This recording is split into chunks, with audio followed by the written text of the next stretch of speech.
Hello everyone. Today I'm going to talk a little bit about what it takes to convert a Dodge Charger police back to a civilian car. There's three main topics I want to talk about. The first one is a little bit about how I got this car, and then I've got 14 different conversion points that I went through to convert it back to a civilian car, and then there's another 11 maintenance items. It's a little bit windy today, so I'm going to do most of it in the garage, but for the next segment we'll go outside so you can get a good look at the car. This is a 2013 Dodge Charger. It's a former Ohio State patrol car. Body's in pretty good shape, as you can see. I purchased this car at an auction from the Ohio Department of Administrative Services in Columbus. They have auctions every other month. It's like the first Saturday of the month. We chose February, so it was extremely cold, but they have a pretty good system there. They let you come in and look at the cars the day ahead. You can check them out on the website, although they should give you one picture and they all look like silver Chargers. But you can get in there, start the cars up, and listen to them. Can't drive them around, but it's a pretty good start.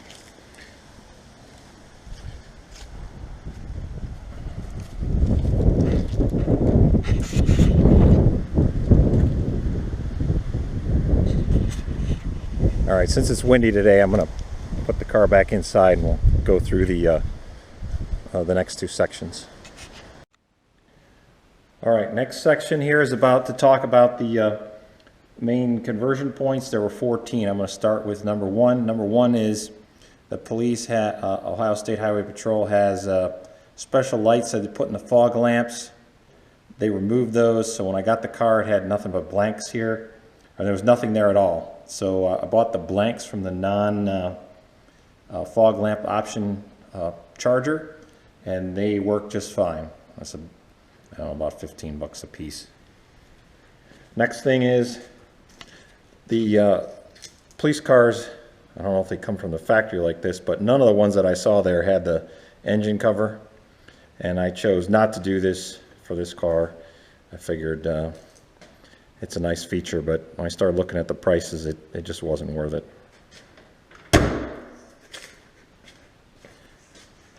Next item is the A-pillar.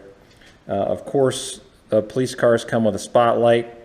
We removed that light and then filled in the holes. I put a piece of metal inside there and had my son weld it in place, slid it inside that hole there, and then of course fill in paint. And you have to get a new trim panel in the interior unless you want to look at that hole inside the trim panel. So that was the next item. Number four, the radio did not, the front speakers were not connected to the radio, so I had to remove the head unit and just find where the police had repurposed those front speakers for their radios. So all you had to do is reconnect the wires. There's videos on YouTube on how to do that. Car did not have an owner's manual, so I was able to download a PDF. Did not have to buy that. That's your preference. Another one, big one here, I think, is the police cars have a shifter, column shift. So if you really want to complete this conversion, you got to go through the rigors of changing the steering column, changing the correct pieces inside the column in order to convert it over to floor shift. As you can see, I bypassed that option. I did add the center console, and just to have all of those things. From the police, it comes with a mini console, and so I had to obtain that console and adapt some of the wiring so all the features work. It's got a couple of 12-volt DC ports, and inside the console there is there's an aux cord jack and a place to plug in for USB power. All that stuff's functioning. Next one is police cars have rubber mats not carpeting. That was another one I chose to pass on. Seemed like a lot of work, and my customer, who's actually my daughter, didn't seem too concerned about that, so no sense tearing the whole interior apart and trying to come up with some carpeting. Number 9, in the back, these cars do not have, well, maybe some of them do, but this car did not come with the rear seat belts.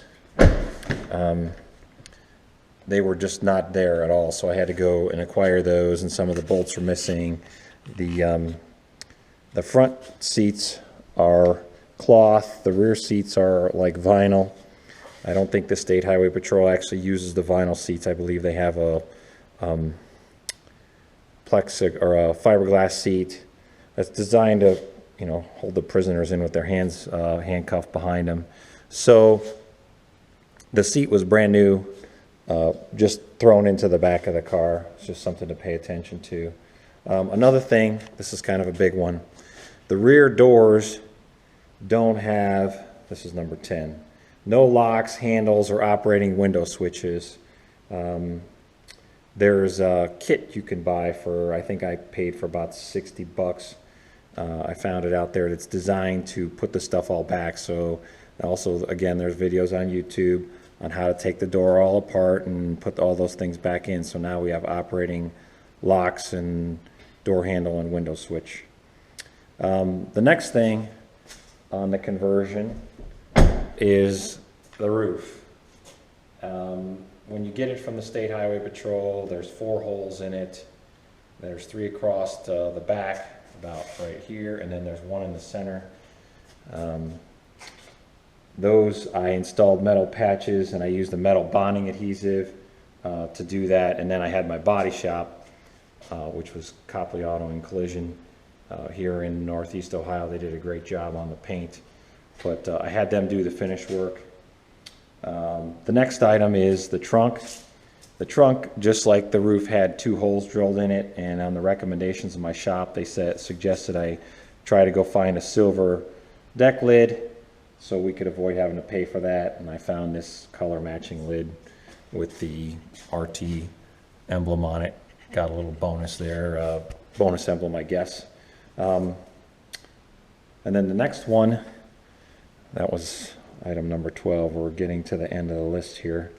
The next one is inside the trunk, things you take for granted, that there was, it was set up for police gear. So none of this stuff was in here. No, I mean, the battery was here, of course, but we did not get a spare tire in this one. Some of them had spares, but this one did not. I had to, and underneath there's all the jacking mechanisms. But the way the police do it is they have a special mount and they put it up here so they can use this space for other equipment, which means that these trim panels have holes cut in them. And so if you want to put it back to civilian car, you have to acquire all these parts. I did get them from a junkyard and put all that stuff in there. And then the last one is, this was an easy one. It's kind of along the same path. The trunk lid, of course, they removed the trim. This material from the inside of the trunk is not there when you get them from the police. So in order to do that, I had to get that back. Still haven't figured out the secret of how to make this stay up underneath here, but it looks a lot more like a civilian car than it did in a trunk.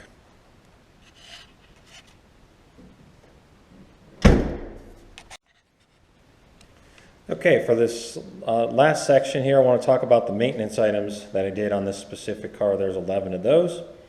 Number 1 was the lower radiator hose had a small leak right here, I believe it was. And rather than chance that those hoses were bad, I just went and got a new piece. The car did have 128,000 miles when we got it. Also, it actually made it about 15 more thousand miles before the water pump let go. So we had that replaced recently as well. The third maintenance item that I would probably advise for anyone picking up a car from the State Highway Patrol is the power steering. These cars have electric power steering.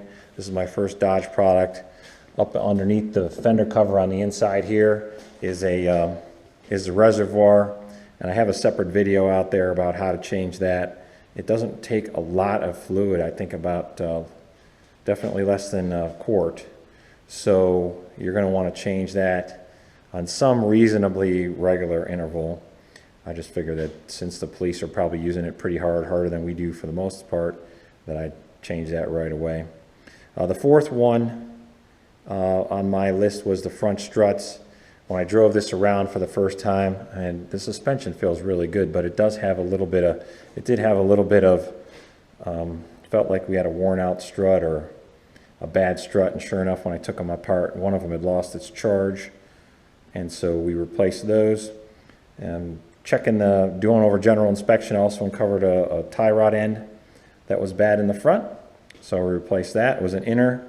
When I first saw that, I was afraid I was going to need a new rack, but again, I found videos on YouTube how to change that. Also, on the inside, when I started this car, depending on what you did with the heating and air conditioning, there was a loud tapping sound coming from inside here, and it'll do it for about 20 seconds. Sound like about that frequency. There's a heat actuator valve in there, and it gets stripped out, and you have to replace it. All I had to do is take the glove box out and reach up in there with a ratchet and remove a few bolts. It wasn't too bad. The next one, this is now number 7 on the list, is I wanted to do general maintenance on it and change the transmission fluid and filter just to be safe. Although I believe the Highway Patrol does a pretty good job maintaining their vehicles, I figured I couldn't track down the service history, so I wasn't sure. While I was under there, I discovered that the transmission pan was quite rusty, and it was like paper thin. I just literally took a screwdriver and hit it and went straight through the pan. So I bought a new pan along with the transmission fluid and filter. That was only about, I don't know, 50 bucks for the pan. It wasn't too bad. The 8th item is a maintenance item as well. I guess this is a fairly common problem on these.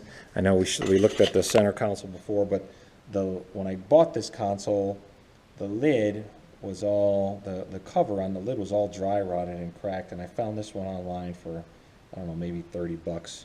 So you have to take it apart and end up stapling the thing onto its moorings underneath, but I think it turned out really well.